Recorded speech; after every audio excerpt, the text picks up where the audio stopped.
fins de vigilância militar, onde quase não tem ninguém, não. Ele constrói na avenida principal de Jerusalém uma torre. Então é um erro de projeto. E segundo, um erro de execução, porque foi uma torre mal feita. Ela caiu, desabou, como prédios desabam. Perguntaram para mim, quando caiu pegou fogo a Boate Kiss em 2013, você viu, né, pastor?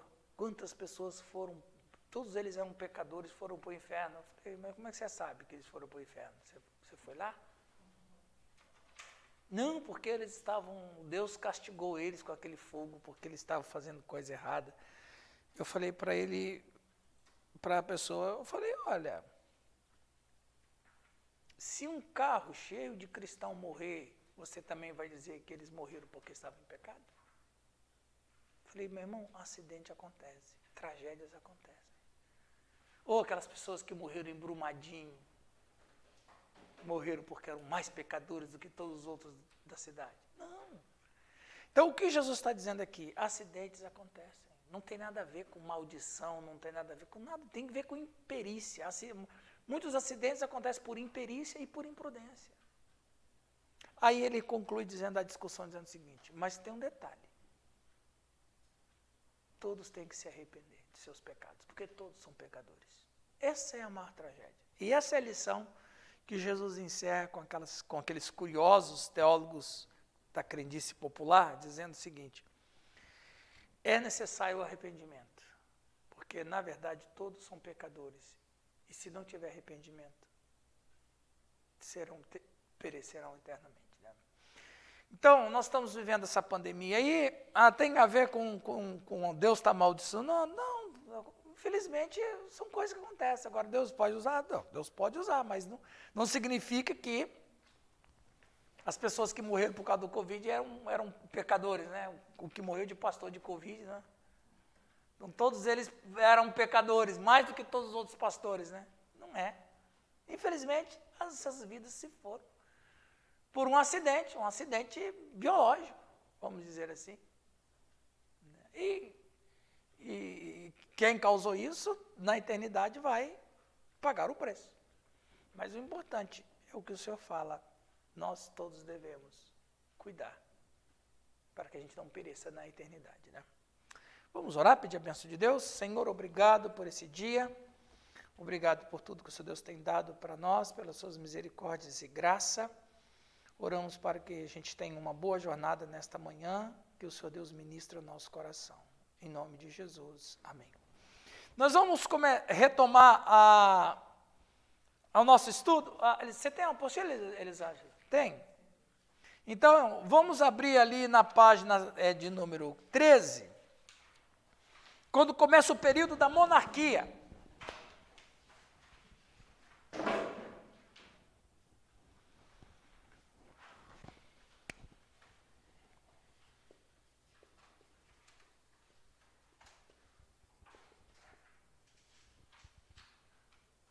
O período da monarquia.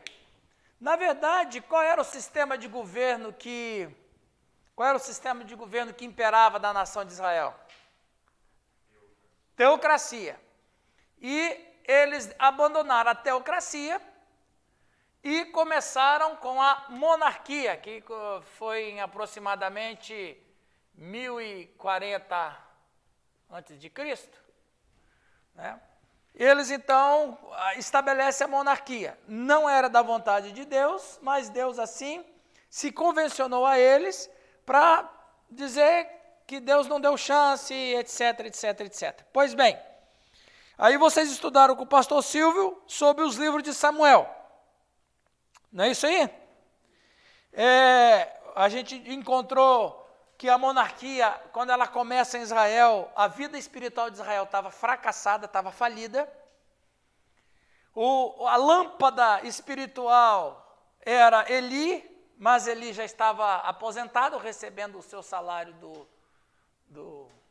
do governo, o INSS. E ele tinha 2 filhos. Qual era o nome dos 2 filhos dele? Ofni e Finéias. que eram seus filhos, e, de acordo com a lei, Hofni e Finés eram os sucessores do pai. Só que como é que era a vida deles, Elisângela? Que tipo de pessoas eram esses filhos desse pastor ali? Eles eram bem fiéis. Não, eles eram incrédulos, eles eram ímpios, eles levavam prostituta para o templo, fazia orgia sexual no templo. Agora, por quê? Por isso que o sacerdócio levítico faliu. E por que faliu? Faliu porque tinha os caras perdidos? Não, não faliu por isso. Faliu pelo seguinte, todo sacerdote, toda pessoa da tribo de Levi tinha que ser sacerdote, trabalhar no templo. Era lei, era ordem. Descendente de Levi e descendente de Arão era a turma de frente, era a turma de choque. E por que faliu o sacerdócio? Porque muitos meninos não queriam ser sacerdotes. Muitos queriam ser um agricultor, outros queriam ser pescador, outros queriam ser ovinicultor, outros queriam ir para o exército, mas não podia. A lei diz, não, que você é descendente de Levi, você tem que ser ou sacerdote, ou subsacerdote, ou trabalhar no templo. Já imagina, hoje a gente tem um glamour muito grande, que é a questão do levita. Aquele irmão é um levita. Rapaz, o levita, ele era o zelador do templo, limpava cocô de animal que tinha sido sacrificado, limpava as pias que ficavam sujas com sangue coagulado de animais. Os caras eram da faxina. Mas hoje está glamourizado, né? Hoje o cara canta, eu sou um levita. Está glamourizado. Claro, os levitas cantavam também, mas eles não são coisas. Eles acabavam de cantar e ia limpar tudo, meu. Então os caras não queriam, muitos não queriam. Hofni e Finés não queriam aquilo. E a maneira que eles tinham para de protestar era exatamente fazer tudo aquilo contrário ao que a lei dizia. Era a maneira de dizer, nós não queremos ser sacerdote. E o sacerdócio levítico faliu por isso. Porque muitos não queriam ser. Não vou dizer que todo mundo era como Hofni e Finés, mas muitos outros faziam com má vontade, não estava afim daquilo. E o livro de Samuel, ele começa com uma mulher chamada Ana, né? E a Ana chora porque ela quer ter um filho. Isso aqui eu sei que o pastor Silvio já falou isso, mas só para a gente engrenar, para entrar mais para frente. Isso, a Ana queria muito um filho. Porém, a questão da Ana querer um filho era mais do que um filho, ela queria restaurar o sacerdócio em Israel. Porque, porque ela queria salvar a vida de Israel. Muito bem. Aí vem Samuel cresce na casa de Eli, ele tem um encontro com Deus, e Samuel se tornou a lâmpada de Israel. Samuel se transforma a lâmpada de Israel, porque Samuel, ele foi absolutamente maravilhoso. E os livros de Samuel contam essa história. E conta como que surgiu, como a monarquia começou com Saul, conta como que se desenvolveu com Saul, né? Daí ele vai tratar todos esses aspectos. Então entra em cena, depois de Saul, não é? Entra em cena Davi. Davi, que foi um grande rei, eu entendo que se Davi vivesse hoje, ele seria capa da revista Forbes. Como um dos 10 homens mais influentes do mundo, porque Davi foi uma celebridade internacional, sabia, Elisângela? Davi era uma celebridade internacional.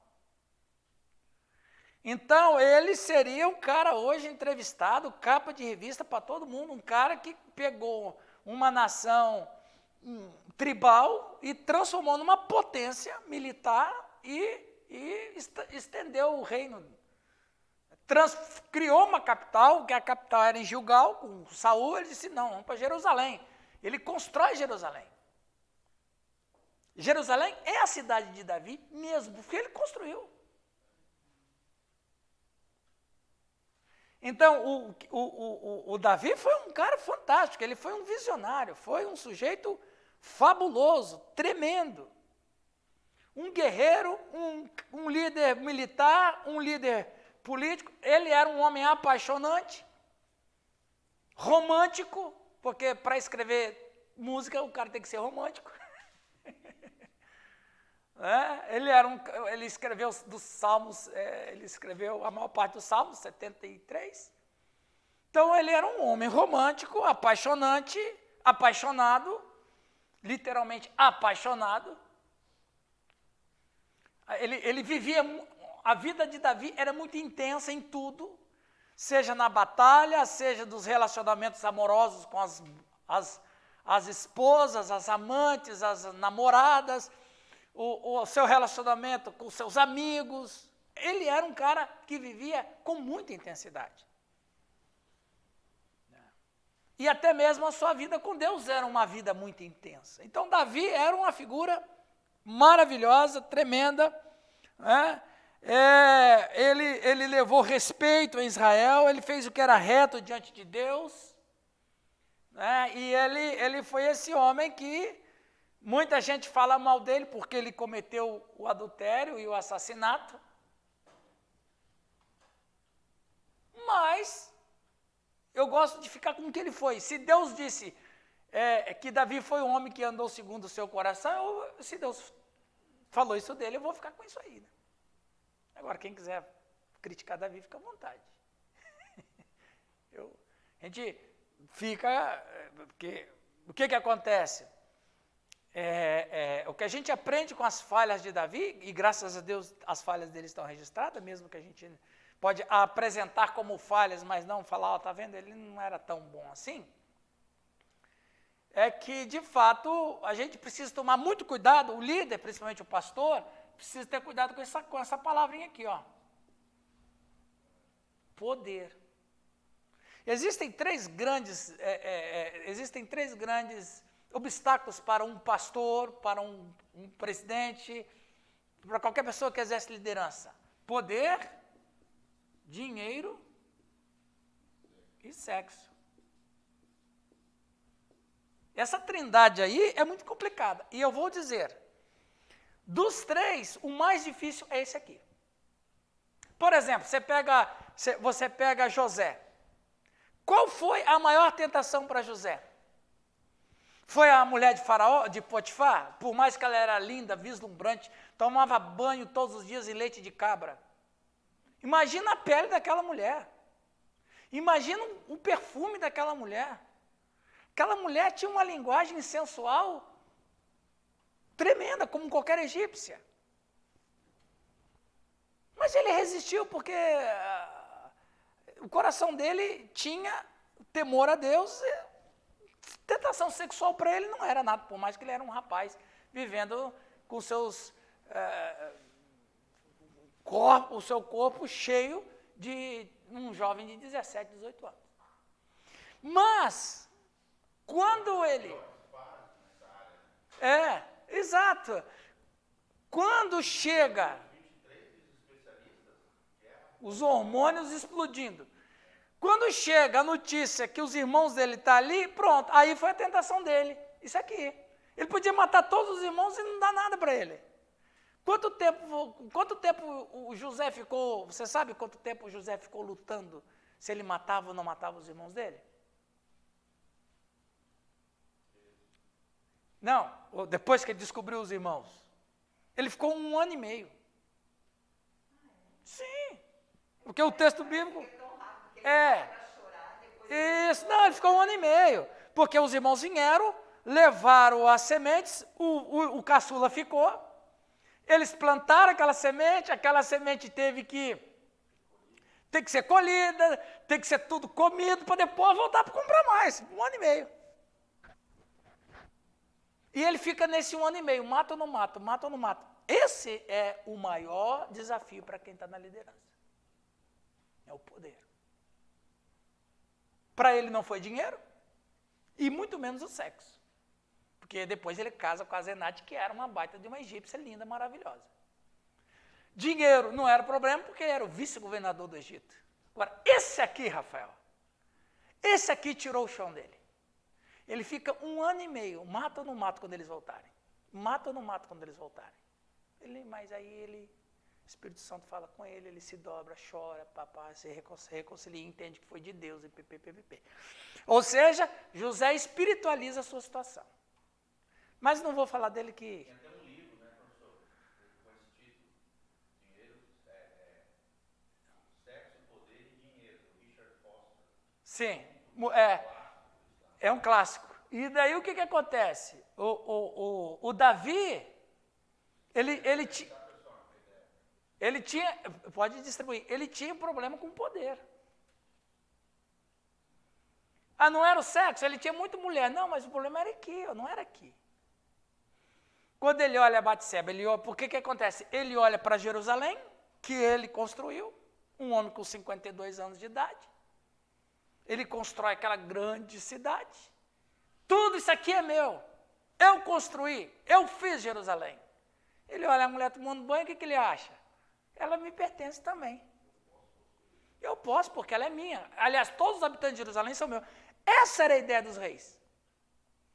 Os caras não só possuíam um título, poder, eles possuíam as pessoas. Porque o poder cega o sujeito. Quando o poder toma conta dele, ele fica cego. É ele que tem que ter o poder, e não o poder ter a ele. O que acontecia na maioria, e acontece hoje na maioria de quem é rei ou presidente, é ser absorvido pelo poder e não absorver o poder. Então o problema de Davi foi esse, ele foi absorvido pelo poder. Ele olha aquela cidade que ele construiu tudo, isso aqui é meu, olha a mulher e diz, essa aqui é minha. Ele manda matar Urias porque Urias era dele também. Entendeu o negócio da cabeça o cara pira completamente. Então aí Davi passa essa situação que está registrada na Escritura, que é para a gente aprender com os fracassos e não dizer que ele não valia nada, né? Ele valia muito para Deus e para o reino de Deus. Então aí a história de Samuel conta a história de Davi, né? E o pastor Silvio já deve ter comentado um pouco disso aí. Chegamos então, depois de Samuel, o que vem? Depois de Samuel, o que vem? Os livros dos reis. Não é isso aí? Chegando aos livros dos reis, nós encontramos quem? Nós temos Saul, temos Davi, temos Salomão. Salomão, ele é um homem fantástico, ele tem uma experiência mística com Deus, quando Deus se apresenta para ele em sonho e pergunta, o que você quer que eu te dou? O que ele pediu? Seu nome é Débora, né? Débora. O que ele pediu, Débora? Quem se lembra? Sabedoria. Deus disse, você me fez chorar agora. Você me fez chorar de emoção. Eu não vou só dar sabedoria, mas vou dar tudo que nunca ninguém teve. E ele teve. Sabedoria, dinheiro, Então, Salomão foi o primeiro botânico que a Bíblia fala. Estudou meticulosamente a fauna, a flora, e estudou até as formigas. O sujeito colocou as formigas na pauta da biologia. E ele disse, vai aprender com a formiga, preguiçoso. Então quer dizer que Salomão, ele foi o primeiro botânico, ele foi o primeiro biólogo, ele foi um dos primeiros filósofos, ele foi o crítico da religião, ele estudou a religião. Fantástico. Salomão foi absolutamente fantástico. Mas aí Salomão teve um problema sério, que foram as suas muitas mulheres. Casamentos arranjados e casamentos políticos. E Reis fala, vamos deixar aberto, né? Que era comum naquela época. Que era comum. Oferecer a filha como uma espécie de troca de favores aí você falou bem, viu, pastor Giovanni? Era comum nas outras nações, mas Israel não precisava daquilo, porque quem comandava Israel era Deus. Quem abriria o caminho para tudo era Deus. Não, nós vamos aí vamos casar todo mundo para todo mundo ficar em paz e ter transação comercial, importação e exportação, política internacional, tudo isso aí. Mas isso foi um erro, porque junto com as mulheres vieram suas religiões, e junto com as religiões, e pelo menos uma coisa ele puxou do pai, ele era um cara romântico, ele era extremamente romântico, sedutor, galanteador, inteligente. Para muitas mulheres, o homem não precisa ser bonito, ele precisa ser inteligente. Aí você fala assim, puxa vida, aquela moça bonita, casou com aquele homem feio, não combina os dois. Mas é que o camarada é igual o pastor Giovanni. Você olha, puxa vida, como é que casou com um homem feio daquele? Não, porque o cara é inteligente. O cara é um cabeção, um cara sabe falar, sabe se expressar, tem conhecimento, e isso encanta as mulheres. Salomão era assim. A rainha de Sabá ficou doida por ele. Então, Salomão era esse homem apaixonante e tal. Mas Salomão se desviou dos caminhos de Deus, porque a sua sabedoria fez uma trapaça com ele, na verdade. E ele acaba cedendo às mulheres, aos seus desejos, às suas religiões, construiu o templo aqui, construiu o templo ali, construiu o templo acolá. E a vida em Israel nos dias de Salomão era caríssimo. Quanto que você acha que custa para os ingleses manter a monarquia? Milhões de libras. Custa caro a monarquia, caríssimo. Mas os ingleses pagam com prazer para dizer para todo mundo que eles têm rei. Eles têm orgulho deles. Então, era... Deus salve a rainha. Tem até o hino do cantor cristão, né? Então veja, o que acontece, meus irmãos? Salomão, ele encareceu, e muito, porque para manter toda aquela pompa dele, não custava barato, custava muito caro. E aí, Salomão, a gente vai falar dele um pouquinho no livro de Provérbios e Eclesiastes, mas em Eclesiastes, Salomão morre, e quem é que substitui Salomão? Roboão. Só que Roboão, ele não é um sujeito, Roboão não é um sujeito, um rapaz de cabeça. Roboão, ele é um menino doido. Um menino que cresceu com seus amigos, né? Cresceu com seus colegas, foi muito imaturo para o trono, ele vai lá para ser rei. Primeira coisa, quando muda um presidente, quando muda um prefeito, quando muda um governador, qual é o anseio do povo?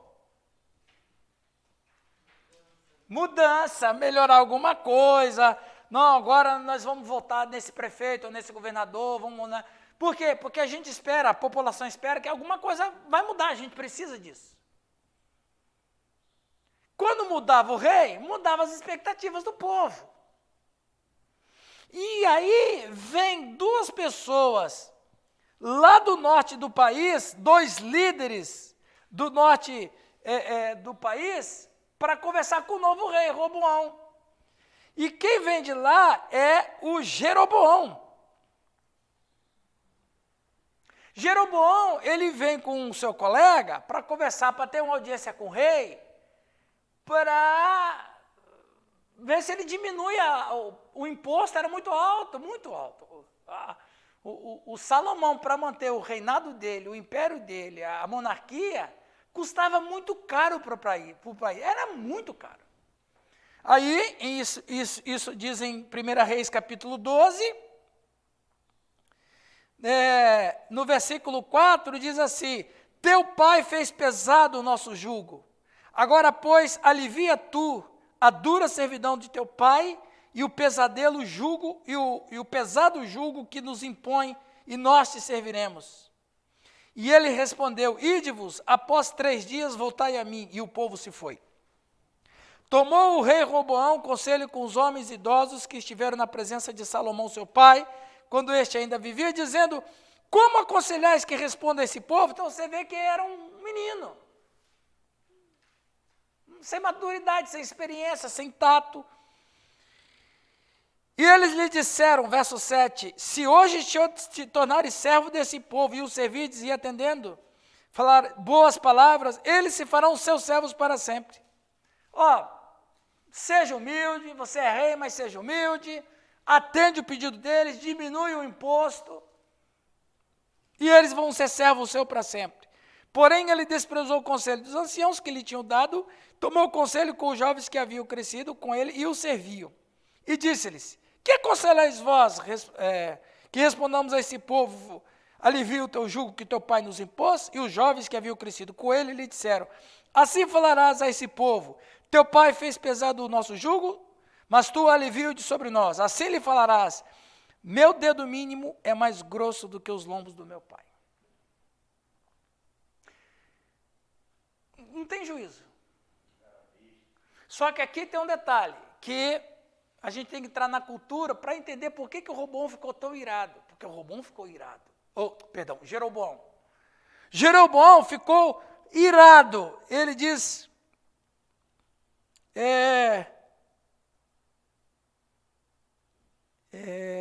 diz ali, no versículo 13, dura resposta o rei deu ao povo. Na verdade, olha o que é o jovem mundano, ímpio, sem nada de Deus e cheio de mundanismo.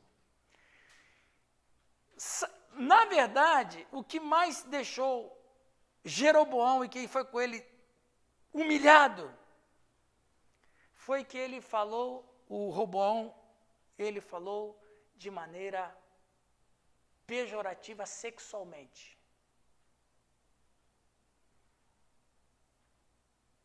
Ele disse que o dedo mínimo, não era esse dedo mínimo, estava fazendo referência ao seu órgão genital. Ele falou assim: o meu órgão genital é mais grosso do que as costas do meu pai. Os caras ficaram doidos. Aí ele vai dizer, vendo, pois, todo Israel que o rei não lhe dava ouvidos, reagiu dizendo: que parte temos nós com o filho de Davi? Eles ficaram horrorizados com aquela comparação. Coisa de piar. Incrédulo, que não sabe nada da vida, que só fala bobagem, que só fica andando com pornografia. Ele fala isso para o Jeroboão, o Jeroboão fica louco. Por causa disso, existe uma ruptura. Existe uma ruptura que agora se dividiu. Reino do Sul, capital Jerusalém. Esse reino do Sul se chamou Judá. E o reino do Norte, que se chamou Israel, com a capital em Samaria. Aqui ficam 2 tribos, aqui ficam 10 tribos.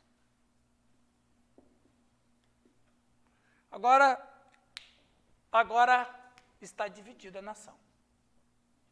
O que Jesus falou sobre o reino dividido? Não vai aguentar. O reino dividido não vai aguentar. Então, agora começa a destruição em Israel começa ali. Tem 2 tribos, segue o reino do Sul, Judá, capital Jerusalém, o reino do Norte, Israel, e com a capital em Samaria, e 10 tribos estão ali. E o livro de 1 Reis vai contar, então, como que aconteceu essa diferença substancial em Israel, nessa ruptura política. Né? Eles agora, cada um tem os seus reis, e, gente, Jeroboão não era fácil também. Jeroboão era ímpio, ele era idólatra, e ele foi o primeiro rei em Israel depois da divisão. E os seguidores do Reino do Norte, a maioria dos reis foram reis cruéis, malignos. Acabe foi o pior de todos, teve vários reis aqui. E aqui tinha sempre reis bons, tinha outro que era meia boca, mas a maioria dos reis aqui foram bons. Porque o tronco era, querendo ou não, mesmo que o Robão não era lá flor que se cheire, pelo menos tinha sangue de Davi. E promessas. Então os reis aqui, a maioria foram bons. Aqui, a maioria, ou quase todos, eram maus. Eram reis idólatras. E a gente vai tratar disso aí durante todos os livros, todos os episódios dos livros de 1 Reis e 2 Reis. E aqui, finalmente, a monarquia acaba.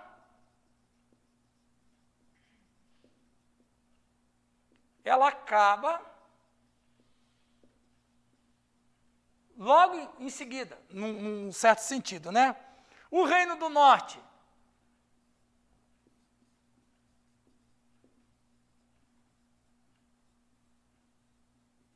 O Reino do Norte, ele acaba por Salmaneser.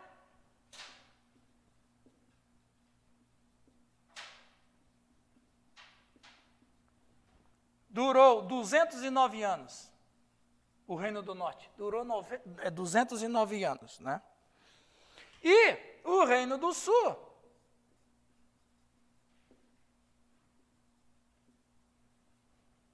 né? Ele acaba com Ezequias. Né? Eu gostaria que a gente lesse, alguém por favor, leia Oséias 8:4, por gentileza.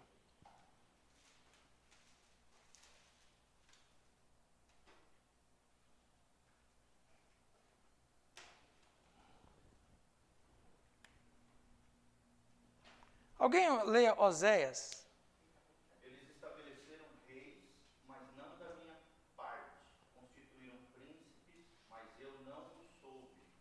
Da sua prata e do seu ouro fizeram ídolos para si, para serem destruídos. O que Deus está dizendo ali?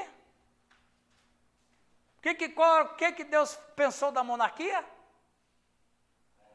Deus nunca foi a favor.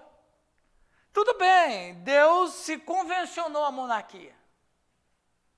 Tá bom, eu vou deixar vocês terem os reis que vocês querem. Mas eu vou controlar. Deus não controlou. Que a prova disso está aqui. Depois que houve a ruptura civil, o país só foi caindo. Até que finalmente caiu com tudo. E aí em Oséias vai dizer, Deus declara depois que ele nunca quis monarquia. Estabeleceram reis. Eu não queria isso. Como Deus não queria muita coisa. Mas Deus se convenciona para o homem entender que se ele não tiver primazia, vai tudo acabar. Aquela história de eu vou permitir isso. Eu sei que você não vai se dar bem, mas eu vou permitir você ter isso aí para você aprender que não é por aí. E Deus deixa a liberdade. E aí é assim na vida da gente. Gente, vamos correr? Alguma pergunta? Então vamos adiante. Assim termina a monarquia. Depois de 1ª e 2ª Reis, nós encontramos com Crônicas. E os livros de Crônicas, né, que é um livro que abrange um período de mais ou menos 40 anos.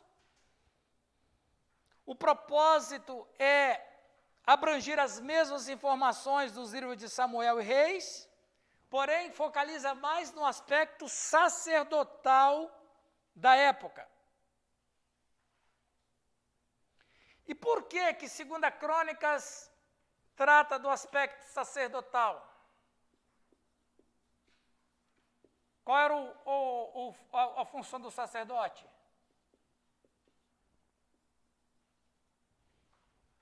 Qual era a função do sacerdote? A função do sacerdote era alimentar a vida espiritual do povo. Por quê? Tem uma promessa. Gente, eu falei para vocês na introdução, né? No primeiro dia de aula, não foi que eu falei sobre por que Deus criou a nação de Israel? Então, tem uma promessa, Elisângela. Em Gênesis 3,15, Deus disse o seguinte, que a semente da mulher vai esmagar a cabeça da serpente. A semente da mulher é o Messias. Então, quer dizer, vai vir o Messias. Só que o Messias, para vir ao mundo, ele não pode nascer de uma nação, Débora, qualquer. Eu fico sempre questionando, deixa eu perguntar para Débora. Débora, você já pensou alguma vez na sua vida que Jesus fosse um egípcio? Estranho, não é? Ou um babilônico? Um hitita? Que, pastor Giovanni? Pior ainda, um hitita, um cananeu, Elisângela. Você já parou para pensar que Jesus poderia ser um cananeu? Não, por quê? Porque todas as nações eram idólatras. Todas elas. Então, Deus vai lançar no mundo o seu Filho, que vai ser o que vai acabar com o pecado, vai salvar a humanidade, vai trazer redenção para a humanidade, não pode nascer numa nação idólatra. Então, Deus tira Abraão, que era um homem santo, para Abraão começar uma nação. É história longa, eu contei isso aqui já na primeira, só para... Então tá, essa nação, para receber o Messias, para cumprir o propósito de Deus de redenção, uma nação santa, para ter um Messias santo com uma missão santa, essa nação tem que se proceder no mundo de maneira santa. Então, Deus estabelece pessoas para cuidar da vida espiritual, para que ela mantesse a santidade. Porque o Messias que vai nascer é um homem santo, é Deus encarnado. Então, o Deus encarnado tem que nascer numa nação santa. A nação santa, para se manter santa, para se manter pura, para se manter digna, para se manter fiel à propósito da missão que ela nasceu, tem que ter sacerdote. Para o povo não se perder. Para o povo não ir escolher um outro tipo de caminho. Tem que ter um sacerdote. Deus lança o sacerdote. Ó, vai começar aí com Arão, depois com Levi, beleza. Quando o sacerdócio falhou, e eu falei disso há pouco tempo atrás, qual outra categoria que Deus levanta para manter o povo espiritual em dia? Os profetas.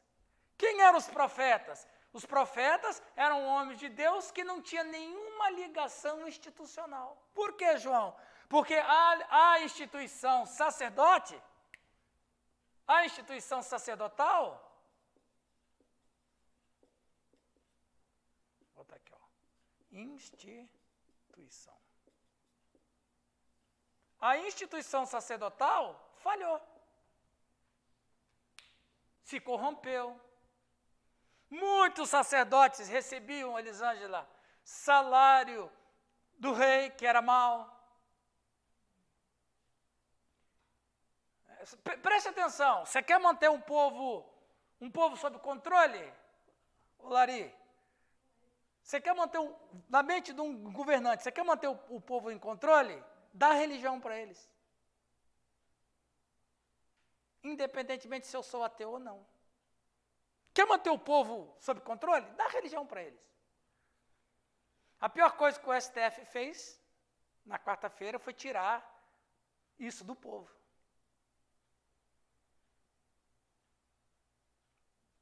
Tirar isso do povo cria rebelião. E tá tendo rebelião. A desobediência civil é possível. E vou dizer aqui, não se escandalize. A igreja só cresceu, reproduziu e serviu a Deus por causa de uma desobediência civil. Eles foram desobedientes. Proibimos que fale desse nome. Nós não vamos te obedecer. Tudo bem. Maior a repressão, maior a igreja cresce. Exatamente. Todo o tempo. Então, por quê? Porque, gente, a igreja, ela só sobreviveu através do sexo por causa de desobediência civil. Por quê? Porque acima deles estava Deus. Nós vamos obedecer a Deus primeiro.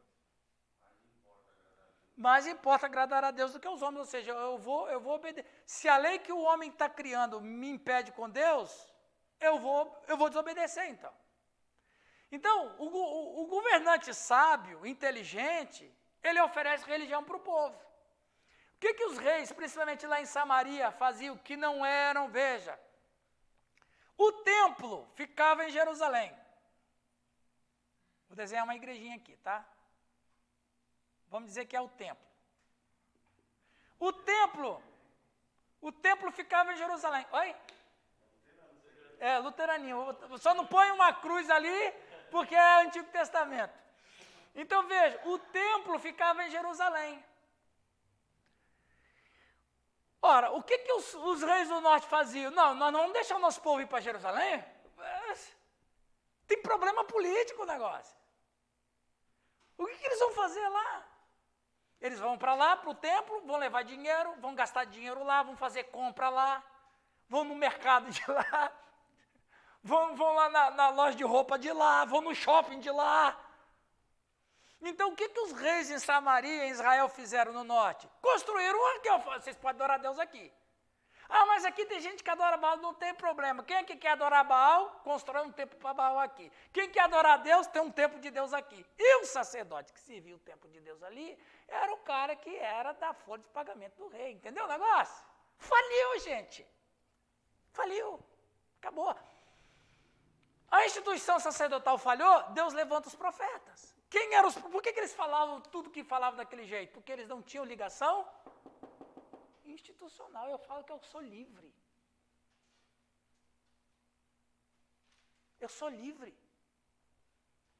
E por que Deus levanta os profetas? Deus levanta os profetas para manter a vida espiritual do povo. Aí os caras são loucos, né? Assim diz o Senhor. Emendar os nossos caminhos. E quer saber, Débora? Se a instituição sacerdotal faliu, a instituição dos profetas fracassou. Porque ninguém ouviu os profetas. Inclusive, o profeta Isaías, ele entra em crise. Não é só o pastor hoje que entra em crise.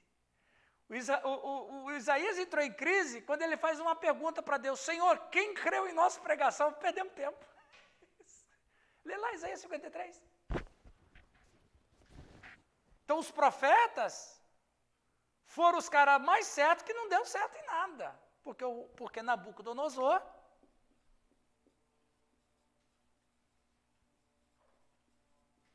aproximadamente 606, ele entra em Jerusalém e acaba com tudo.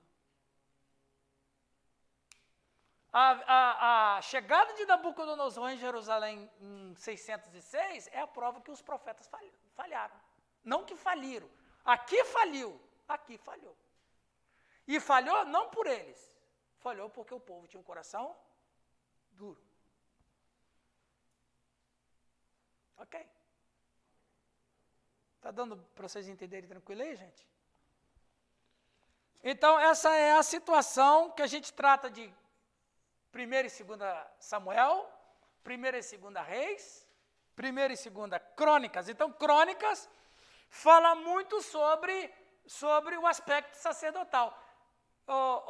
Lari, Samuel e Reis, os dois livros de Samuel e os dois livros de Reis tratam da história política, dos seus reis, do que fizeram, do que conquistaram, do que ganharam, do que perderam, onde avançaram, onde perderam de avançar, suas posses territoriais, seu poder político. A história está em Samuel, nas duas de Samuel e nas duas de Reis. Crônicas relata a mesma cena histórica, porém o fundo de Crônicas é exatamente espiritual. Que coisa perfeita, Elisângela. Aí você fala assim, não, mas Crônicas fala a mesma coisa. Fala, meu filho, fala a mesma coisa, só que o aspecto aqui é outro. O aspecto daqueles livros eram históricos, esses daqui, o aspecto é mais um fundo espiritual, de como o sacerdotal, etc, etc, etc. Ok, meus irmãos? Não é todas as histórias que se repetem, né? Algumas relevantes, outras que não é tão relevantes e tal. Né? E assim eles foram se complementando. Então, aí nós temos em 1ª e 2ª Crônicas, que foram escritas mais ou menos no 5º século antes de Cristo, né? 1ª e 2ª Crônicas, escrito em aproximadamente século V antes de Cristo, depois do cativeiro babilônico. Terminando Crônicas, entramos em outro grupo de livros. Quais são os livros agora? Esdras. O que você conhece do livro de Esdras? O que você conhece do livro de Esdras, Rafael?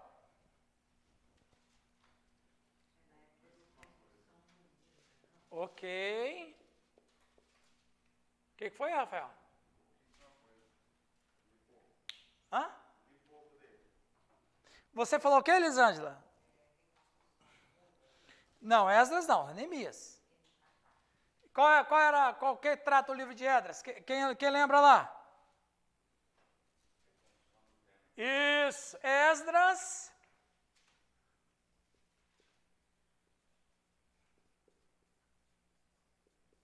Reconstrução do templo. O livro de Esdras foi mais ou menos escrito em 458 antes de Cristo. O tema do livro é a reconstrução do templo. Veja, Nabucodonosor, em 606, ele leva 50 mil judeus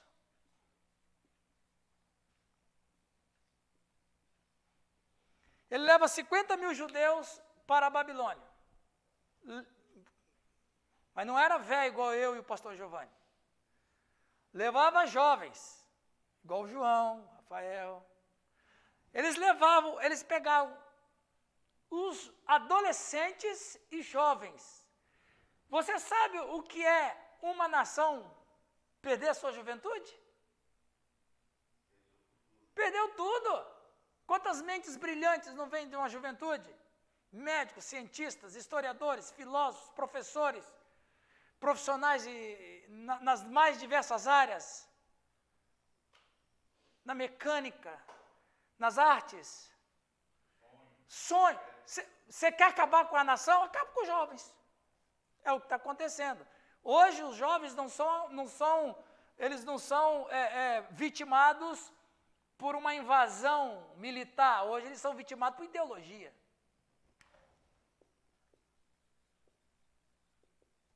O Gramsci já tinha falado isso na década de 30. A batalha que tem...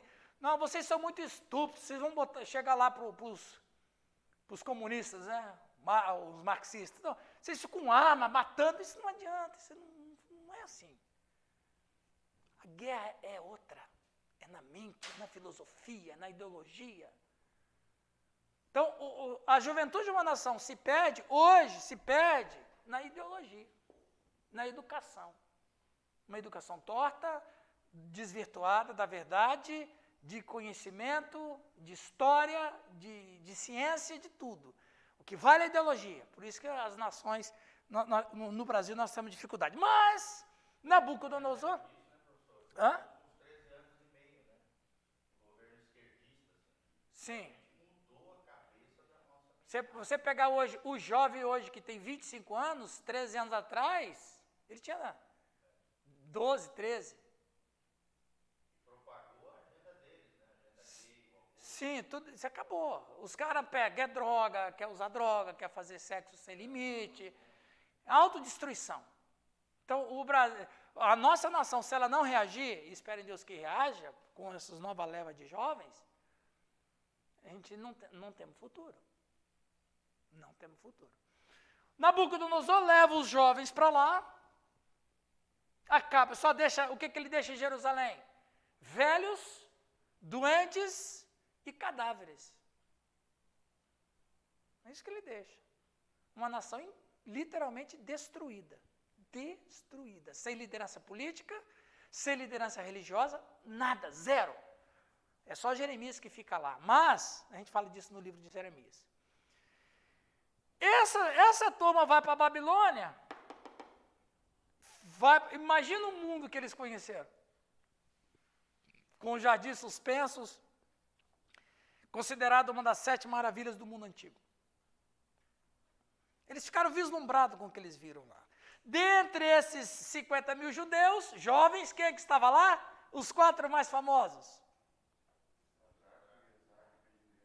E quem mais? Não, mas vocês não responderam certo. Daniel, Misael, Ananias e Azarias. Mas veja bem, a gente cria umas coisinhas. Exatamente. A ideia deles trocarem o nome deles, o Daniel também trocou o nome, mas o Daniel não pegou. Ele não permitiu. Como é que era o nome de Daniel?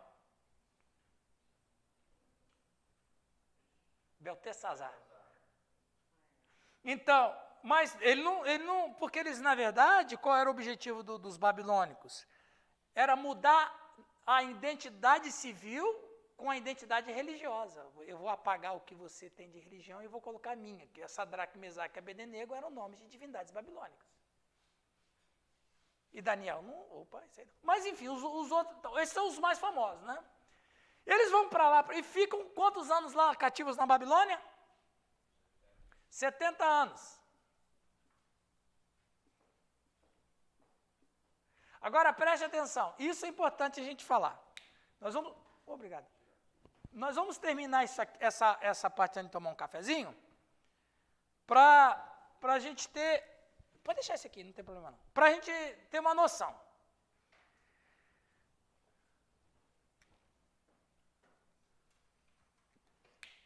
De 70 anos depois disso aqui, muitos já não existem mais. Muitos não existem mais. Já morreram, ficaram velhos. Daniel mesmo, já no período do rei, oh meu Deus, Mene, Tekel, Passim lá, o Belsazar. Daniel já tinha passado por 3 reis, ele já estava com quase 90 anos de idade. Sadraque, Mesaque e Abednego aí, já nem existiam mais, já tinham morrido. Então o que acontece? O Esdras, ele com Josué, um outro companheiro dele, eles levam 50 mil judeus de volta para cá. Só que esses 50 mil que voltam com Esdras, já não são mais aqueles judeus. Eles são judeus babilônicos. São crentes em Deus, aquela coisa toda. Lá na Babilônia, eles criaram uma coisa que já foi muito popular nos dias de Jesus, que foi sinagoga. Então, as sinagogas, elas foram criadas no período do cativeiro babilônico, para quê? Qual era o objetivo da sinagoga? Vocês sabem o objetivo da sinagoga? Conservar a tradição,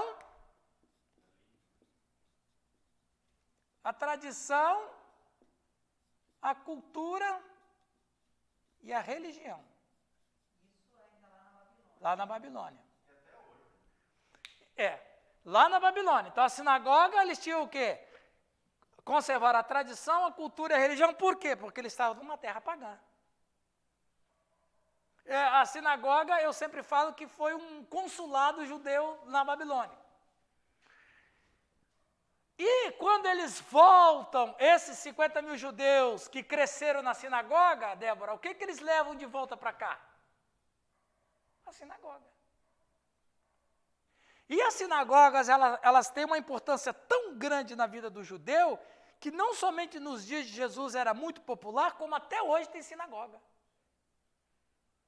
E a sinagoga que existe hoje tem o mesmo princípio do ano do século 6 a.C. Ou seja, os judeus conservam aí 1.500 anos de tradição sinagogal. É a mesma coisa, é a mesma batida, é o mesmo processo, é a mesma coisa. Então, esse aqui a gente fala lá com Jesus, tá? No Novo Testamento a gente fala da sinagoga. Só para vocês saberem a origem da sinagoga.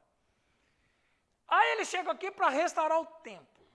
Né? Eles querem restabelecer o culto. Vamos ler ali na página 15? Acompanhem na página 15. Acharam aí a página 15? Elisângela, lê ali, por gentileza, ali, com o fim da monarquia. Com o fim da monarquia, entra em ação o livro de Esdras, que foi um dos judeus que voltou do cativeiro babilônico com a missão de restaurar o templo, porque o templo era o sinal visível de Deus entre o seu povo. Se o templo estava em pé, sinal de que espiritualmente o povo estava em pé. Na reconstrução da nação, Zorobabel, com 50 mil judeus, e trazem essa missão de recomeçar, e com muitos judeus que nasceram na Babilônia. Isso, antes que você continue, antes que a gente continue, veja, eu falei Josué não, eu falei Esdras não, é Zorobabel. Zorobabel é que leva esses 50 mil judeus para lá. Então veja, olha que coisa interessante. Eles vão reconstruir o templo. Por que reconstruir o templo? Qual é o objetivo de reconstruir o templo? Restauração da espiritualidade. Porque pensa, eles ficaram 70 anos praticamente sem culto. Pergunto eu, esses caras que chegam em Jerusalém, o que eles encontram? Uma nação que eles não conhecem. Mas nesses 50 anos que eles estavam, ou 70 anos que eles estavam lá, foram construídas as sinagogas para manter, né, a tradição, a cultura e a religião. Mas, então, ainda havia uma certa espiritualidade, né? Aqui. Sempre houve. Mas o templo era o lugar do sacrifício. O templo estava destruído. Ora, se Esdras vai reconstruir, porque eles não faziam nada. Na sinagoga não, era só uma casa de estudo, é uma escola dominical. É como está aqui, ó, isso aqui é uma sinagoga.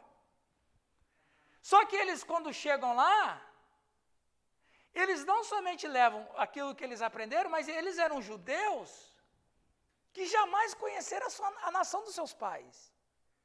Eles são judeus babilônicos, é a mesma coisa que você pegar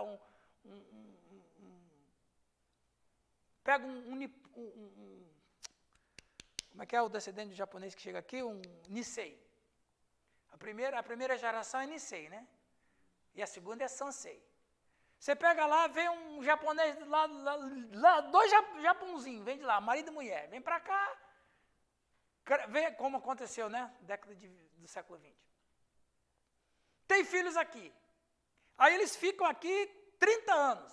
Aí os filhos nasceram aqui. Eles são brasileiros, conhecem o português, estudaram a história, eles têm a cultura dos pais, oriental, mas é uma mistura com a cultura que eles aprenderam aqui. Não, agora vamos voltar para o Japão. Você imagina o choque, né, na cabeça de um. É mais ou menos isso aqui. Os caras voltam para Jerusalém, dá um problema que você nem imagina. Para começar, eles mudaram até a língua. Que eles falavam aramaico. Nos dias de Jesus, o aramaico era a língua oficial. Quando eles iam para a sinagoga, que era tudo em hebraico, tinha que ter um tradutor. O mestre lia na língua hebraica o Antigo Testamento, e o outro tradutor traduzia em aramaico, porque o povo só conhecia o aramaico. Era a língua da Babilônia. Então os caras levam também. Então quer dizer, eles vão conhecer a cultura que eles têm origem sem ter nenhuma experiência com a própria cultura. Eles levam a língua que eles aprenderam, nós estamos falando de 50 mil. E aí eles precisam restaurar o templo, porque, viu, pastor Giovanni, esses sujeitos aqui que voltam, nunca viram o templo, nem sabem o que é isso. O único templo que eles conhecem é de Merodach, de Marduk. Os templos pagãos que eles conheciam, mas não adoravam. Mas conheciam. Então, a experiência cultica, Lari, que aqueles judeus voltam para Jerusalém, a experiência cultica deles é paganismo. É com Esdras, na reconstrução do templo, que eles vão ter a primeira relação cultica dos seus antepassados. Agora, como é que você acha que o cara processa isso na cabeça dele, hein, Débora? Porque quando entra cultura no meio, é complicado o negócio. A comida é diferente. A paisagem é horrível para eles. Chega lá num país paupérrimo, ele sai dos Estados Unidos,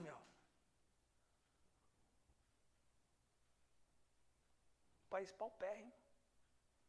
Gente pobre. É complicado para eles, essa é a verdade. E aí a gente vai ver isso nos profetas menores, que às vezes as pessoas, por falta de conhecimento, Ageu denuncia, porque quando esses caras chegam lá, qual é o primeiro objetivo deles? Em vez de trabalhar na reconstrução do templo, o que eles fazem? O que eles constroem lá?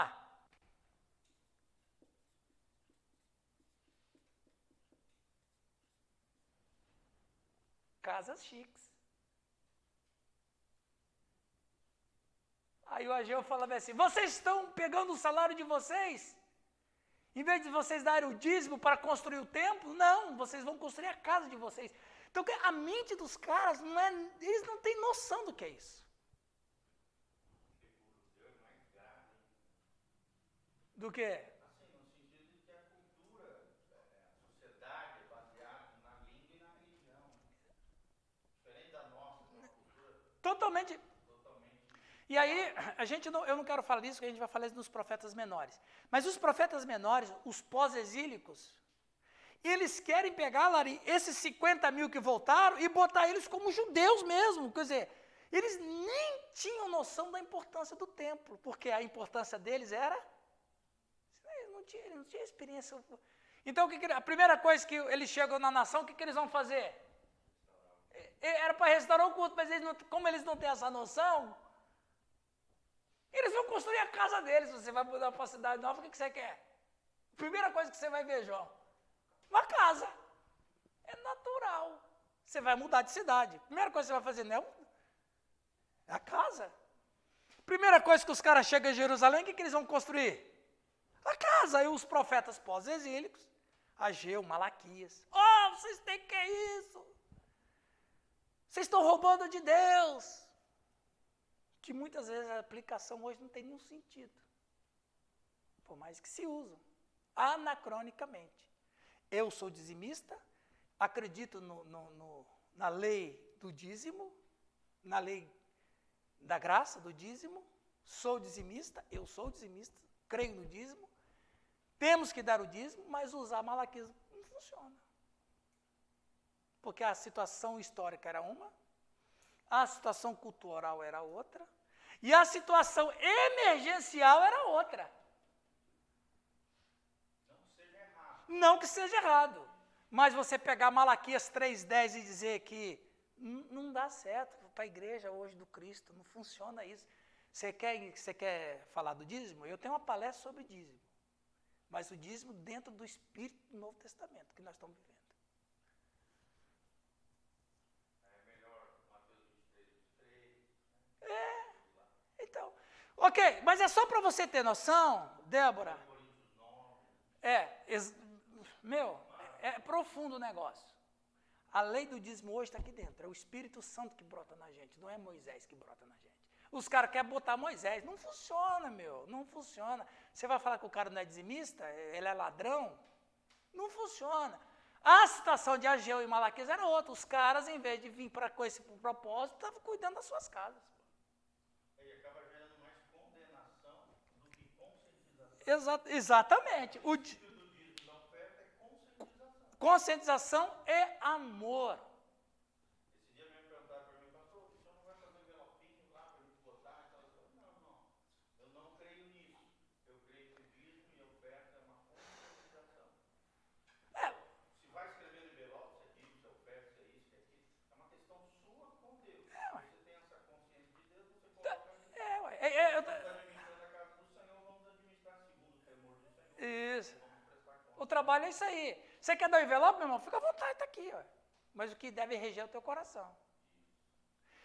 Muito bem. Então, Esdras trata da restauração do templo. E eu vou tocar numa ferida agora. Eu sou professor. Eu não posso trair o ensino.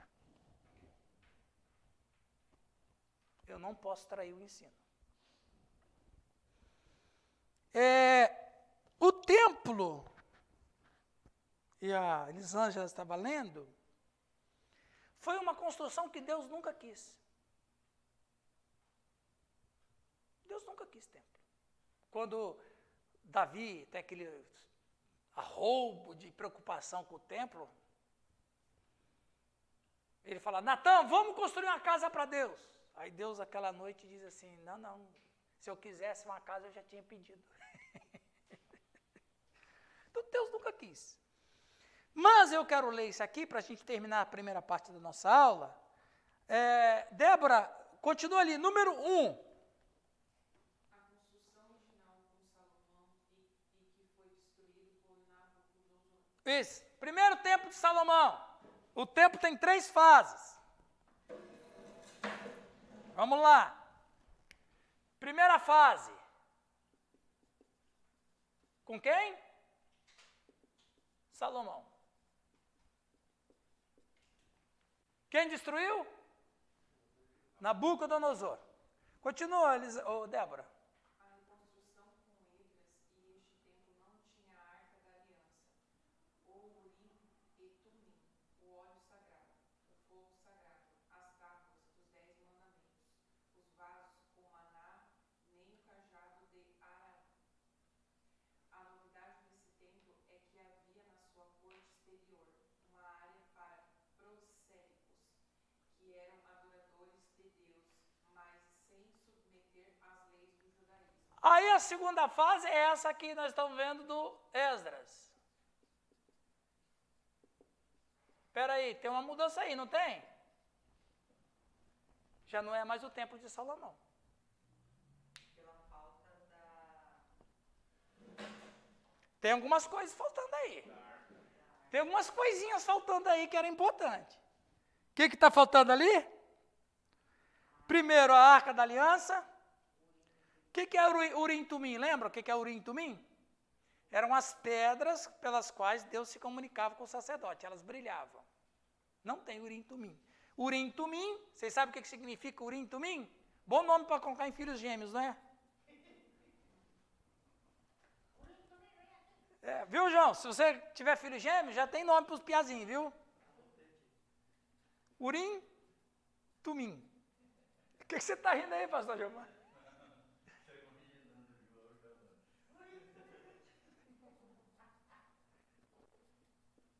Urim, Tumim significa luz e perfeição. Isso daí eram as tábuas. Ah, não, as pedras. As pedras verdes. Urim, Tumim, luz e perfeição. Eram as pedras que Deus se comunicava com o sacerdote. Inclusive, Urim e Tumim fazia parte do vestimento do sacerdote. Ok? Urim e Tumim brilhava quando Deus dizia sim ou não. Não tem Urim e Tumim, não tem o óleo sagrado, não tem o fogo sagrado.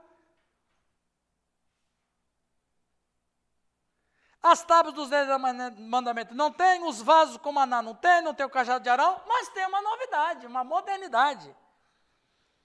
Tem um átrio que era para os turismo, para quem fazia turismo religioso. Essa é boa, né? Para quem não é judeu e quer conhecer como é que é, tem o turismo religioso aí. Os caras tinham o átrio deles. Ou seja, Salomão construiu e foi destruído. Esdras, ele vem para restaurar, ele restaura o templo, mas ele já não é mais o templo de Salomão, ele já é um templo em segunda fase, que na verdade não é mais a mesma coisa, mas era necessário. Por que, Débora, era necessário, nesse período, Esdras reconstruir o templo? Para restaurar, como a Elisângela disse, para restaurar a vida espiritual de Israel. A vida espiritual de Israel precisava do templo. Sem templo, não tem vida espiritual. O templo representava Deus. Então o povo olhava para o templo, via Deus. Deus está ali, Deus está abençoando a nossa nação. Então precisava. Sim. Primeiro. Exato. Primeiro vem o que é espiritual, depois vem o que é civil. É que assim, uma coisa é a teoria, outra coisa é a prática. Através da prática parece que a gente incorpora mais. Então a questão do templo foi importante para isso, para aquilo que eles viam na sinagoga, aprenderam na sinagoga, eles começaram a praticar ali no templo, que eram as tradições e a vida mesmo, assim, dos pais deles. Sim. Não era mais ou menos isso? Sim. Eles tinham que ressuscitar o que se perdeu. Por quê? Olha aqui, gente, que interessante. Por quê? Tem uma promessa. Se não tem vida espiritual em Israel, não tem promessa. Aí a Débora está falando assim, poxa, por que Deus fez com que Nabucodonosor invadisse Jerusalém e destruísse o templo? Para salvar a promessa. Porque quando Nabucodonosor invade lá, Débora, Israel já não era diferente dos cananeus. Ora, se a nação que ele cria para ser santa, para receber o Messias, está se tornando idólatra, ele não precisava fazer, usava o que já tinha. Né? Então, o que Deus faz? Deus manda Nabucodonosor para salvar a promessa. É como ontem eu estava falando na aula de Apocalipse lá no CETEL. Quando as pragas das trombetas virão, e que serão coisas terríveis, não é castigo de Deus. E nem é juízo de Deus. Deus vai fazer com que as trombetas sejam tocadas para vir todas aquelas catástrofes como um ato de misericórdia. Como assim, Lari? É Deus sacudindo o homem para o homem voltar para Deus. Mesma coisa é o conceito de maldição, né? O catolicismo. Sim. Não tem o conceito de maldição, é uma desgraça. Não. É o mal em ação, porque o homem quebrou uma lei de Deus. E Deus usa a maldição, igual falou, juízos, né? Isso aí vai acontecer naquele dia. Exatamente, para atrair novamente o homem que estava perdido e desviar. Exatamente. Atrair. E a linguagem que a gente entende muito bem é a linguagem da dor. Dor e perda. Você quer aprender bem na vida? Sofra dor ou perda. Então, Nabucodonosor invade, mas que Deus cruel, olha lá. Não, Deus estava só falando uma promessa. E outra, em Israel ficou ruínas. Ruína o que significa?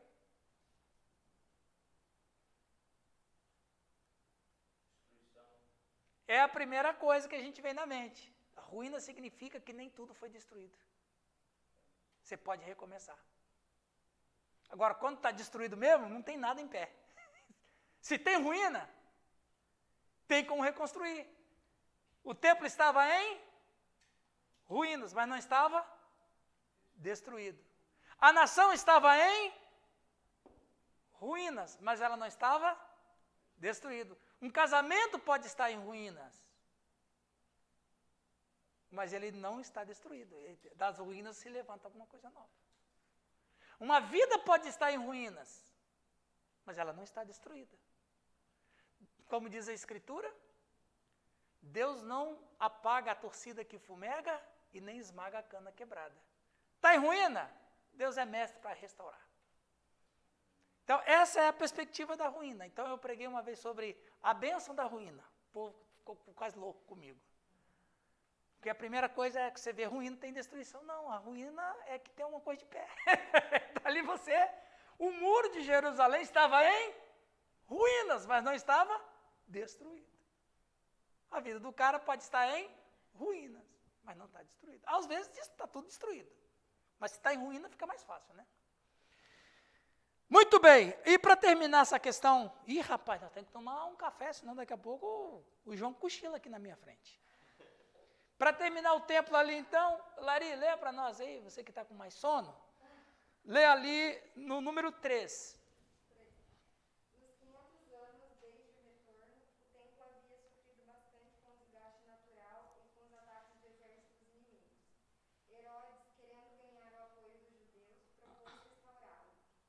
As obras iniciaram-se em 18 a.C. e terminaram em 65. O templo foi destruído em 70 com o general Tito e nunca mais levantado. Qual foi a terceira fase do templo? Gente, Herodes. Agora, Herodes, rapaz, ele levou quantos anos para construir? 46 anos. Pastor Giovanni, você sabe o que Herodes construiu? Um templo 3 vezes maior do que o de Salomão. E sabe como é que foi o formato do templo? Esse Herodes não era fácil, hein? Você sabe qual a planta que ele pegou para fazer, Elisângela? Eu sei qual foi a planta que ele pegou.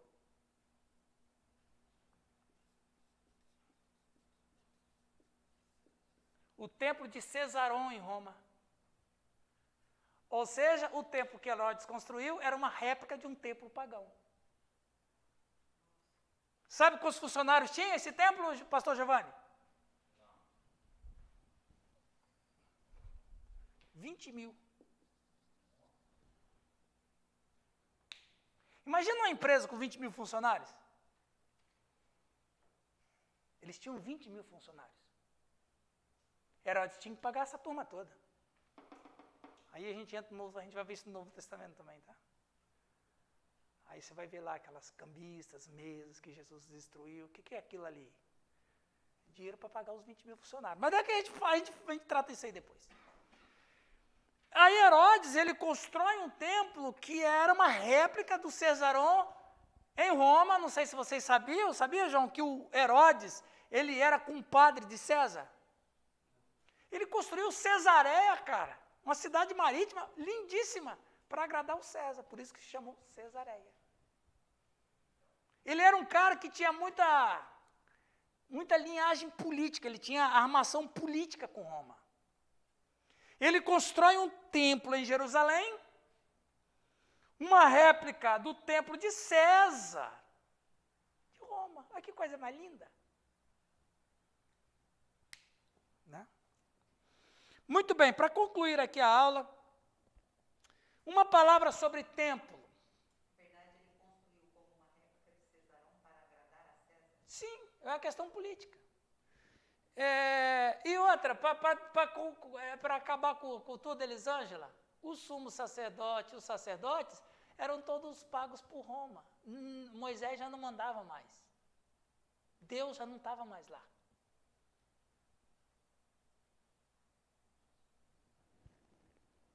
Agora, aqui ficou uma obra maravilhosa, de acordo com Flávio Joséfo, e de acordo com os historiadores, o templo de Herodes era o templo chique, bonito, cartão postal.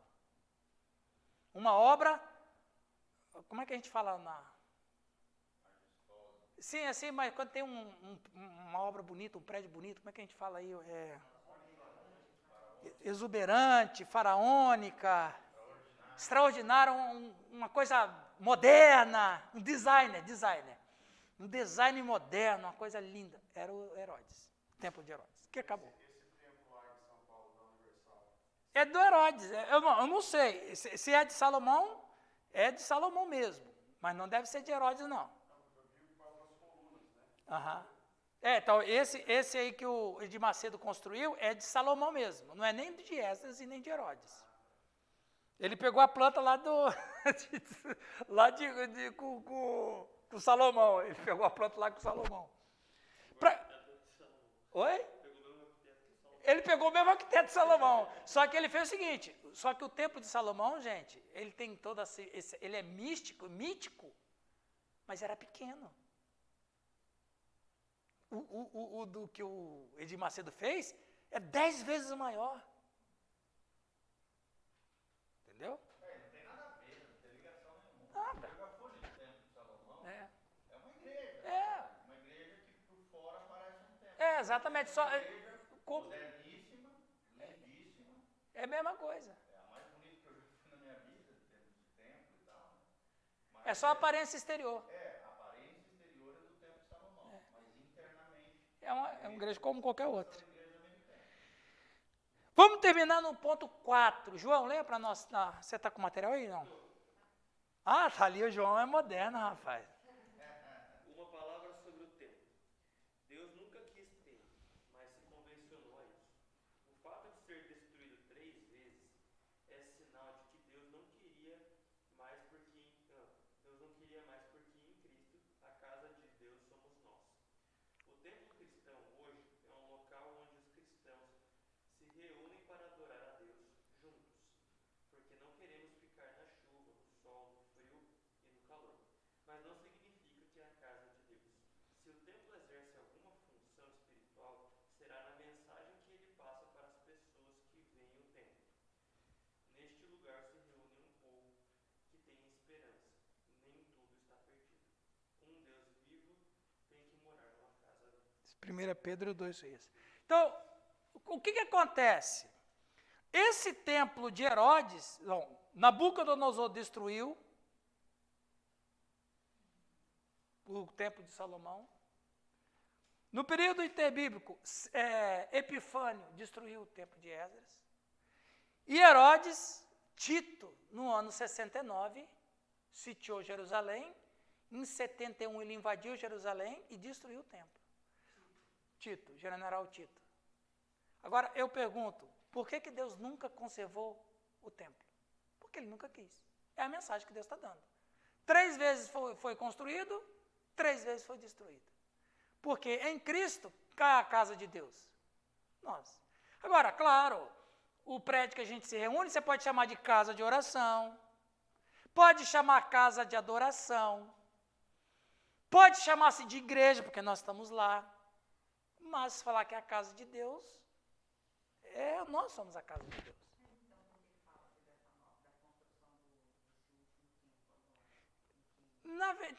Na verdade, minha irmã, não vai ser construído. Não vai ser construído. Mas o anticristo não precisa se assentar lá No trono? Qual é o trono que de fato existe? Qual o templo que existe? Não, é esse aí, ó, que está falando comigo. Em Apocalipse capítulo 13, vai acontecer o que Paulo disse em 2 Tessalonicenses, que ele vai se assentar no santuário de Deus. Qual é o santuário de Deus? De acordo com 1 Coríntios 6. Somos nós. Muita gente pensou e pensa por uma interpretação pré-milenista literal. Porque, veja bem, vamos raciocinar. Vamos acabar algo com isso aqui. Se vai restaurar o templo de Jerusalém, tem que restaurar Moisés. E de acordo com Hebreus, isso é abominação. Então, o que vai acontecer? O templo que o anticristo vai realmente se chamar Deus é o santuário que é a vida do homem. E ele vai se assentar, porque em Apocalipse 13, verso 4, a Bíblia diz que toda a terra adorou a besta. Ou seja, ele vai ser adorado mesmo. Então, é quando ele entra no santuário de Deus. 1 Coríntios 6 diz que o nosso corpo é santuário do Espírito Santo. Então, o nosso corpo é o templo de Deus. Né? Mas esse é um assunto escatológico e não é o tema nosso. Podemos falar isso quando a gente estiver estudando Apocalipse aqui na... Não falte, hein? Ok? Esse vai sair faísca. Vai, vamos lá. Vamos tomar um café? João, vamos lá, João. Acorda, João.